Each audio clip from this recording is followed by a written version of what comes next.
شهر منو این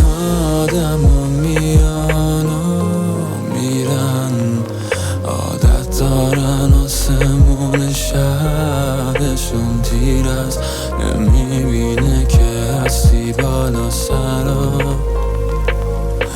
نمیشنوه کسی حرف منو.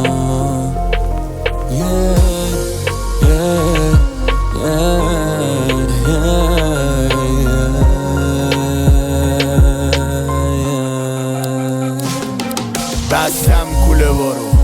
زدم بیرون از خودم این آدمای لش و خیابون، هدفای قشنگ، جماعت زرنگ، مصرف میشی انقضاش به درک، تم پوشم بود خودم همه جوره،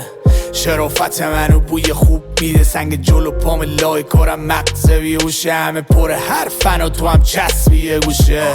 مقصد واسه چربی روشه، اونی که میگه نه هنو پی درس شروعشه، تا به حالم نیده و لای کارم خزیده و مطلب خریدن چند لونه موشه،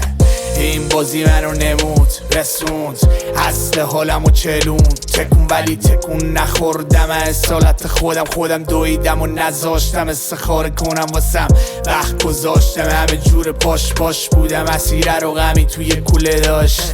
رگ میذاشتم واسه هدفاش، مشکلی که حل شد همه شدم بالا خواش، در و دیوار و سراب ریختن رو سرا، نفرت و ترس بیپاده تران، نیستی که کلا نستی تو من، بیا تا که از این حالت درام، همه شدم بالا خواش، تایق سر و میریم بالا داشت، واسه طبیعت من شب و روزم همه لم دم و دودم و غم لای ورقای من، جای رد پای من قبل قدمای همه راه دوی در و نرو، وقتی خودم گاییدمش ساییدمش